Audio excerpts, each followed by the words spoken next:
Assalamualaikum warahmatullahi wabarakatuh. Salam sejahtera buat kita semua. Semoga kita selalu dalam keadaan sehat dan tentunya bahagia.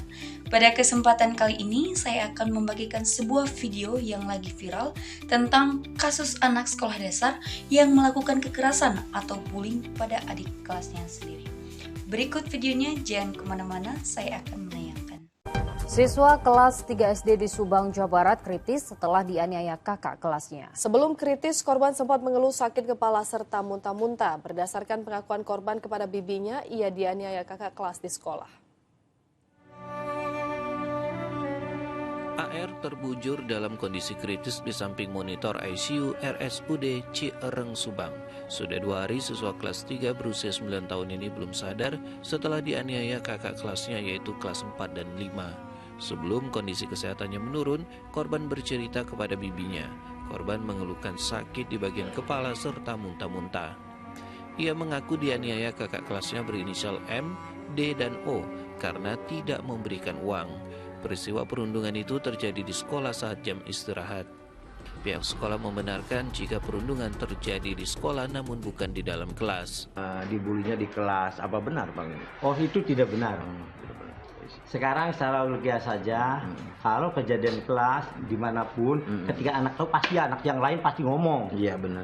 Pasti lapor masuk ke kantor, Bu itu ada atau Pak, ada yang ribut tuh, itu gelut. Nah itu, yang jelas seperti itu. Ini mah total tidak ada. Maka itu jelas saya tidak benar. Hal itu tidak benar. Terkait kasus perundungan ini, aparat Polsek Belanakan telah memeriksa sejumlah saksi, namun polisi belum menetapkan tersangka. Kalau untuk pemeriksaan hanya lingkungan sekolah dulu.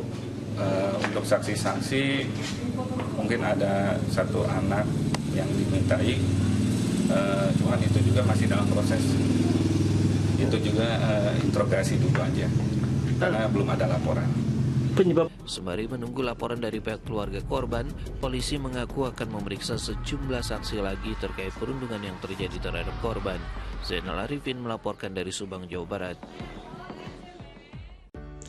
Dapat kita lihat dalam video tersebut tentang siswa anak sekolah dasar yang menjadi korban penganiayaan oleh kakak kelasnya. Seperti yang terjadi di Subang, Jawa Barat, merupakan isu yang sangat serius yang memiliki implikasi mendalam dalam psikologi pendidikan. Kasus penganiayaan ini mencerminkan dinamika sosial negatif di lingkungan sekolah seperti perundingan atau bullying yang dapat terjadi antara siswa.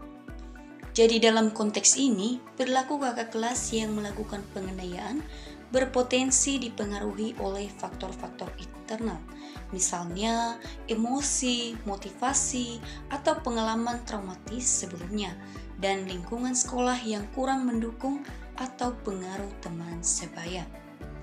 Nah, apa dampak yang dirasakan oleh korban? Termasuk trauma psikologis, rasa takut, dan penurunan motivasi belajar. Jadi, dalam hal ini harus menjadi perhatian utama oleh pihak sekolah, keluarga, dan juga masyarakat. Selain itu, situasi ini mencerminkan perlunya sistem pengawasan yang lebih efektif dan pendidikan karakter yang lebih terstruktur.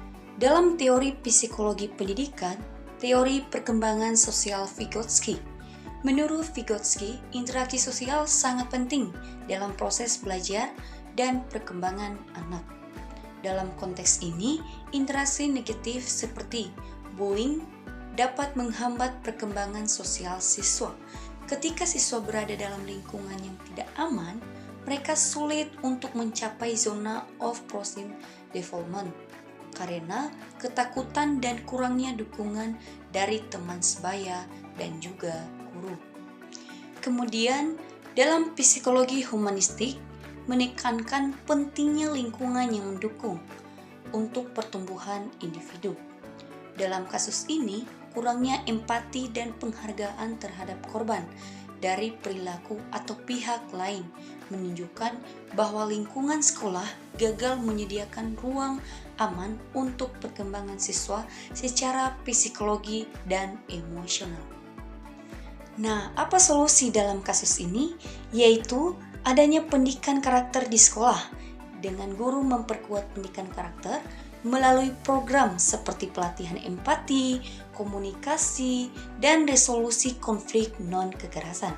Selain itu juga, pengawasan lingkungan sekolah meningkatkan pengawasan di sekolah untuk mencegah terjadinya bullying seperti penempatan guru di area-area rawan dan pembentukan tim anti-bullying. Kemudian melibatkan orang tua, yaitu memberikan pelatihan bagi orang tua tentang pentingnya pola asuh positif dan mendeteksi tanda-tanda kekerasan atau perilaku menyimpang pada anak.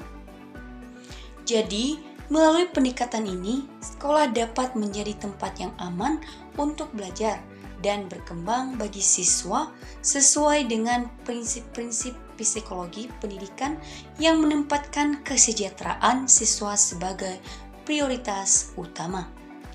Baik, mungkin itu saja yang bisa saya sampaikan tentang kasus anak sekolah dasar yang melakukan kekerasan atau bullying pada adik kelasnya sendiri.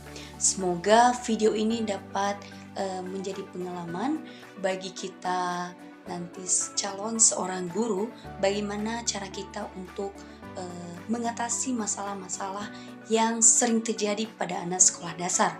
Dan begitu juga pada anak sekolah dasar, semoga dijadikan sebagai pengalaman untuk teman-teman kelasnya untuk tidak bullying atau kekerasan. Sebagai pesan, stop bullying, start caring. Hati yang baik, dunia yang damai. Cintai, jangan sakiti. Sekolah tanpa kekerasan, masa depan tanpa rintangan. Setiap anak berhak merasa nyaman dan dihargai. Demikian yang bisa saya sampaikan. Mohon maaf bila banyak yang salah, baik dari tutur kata, bahasa. Mohon maaf. Akhir kata saya ucapkan terima kasih. Sampai ketemu.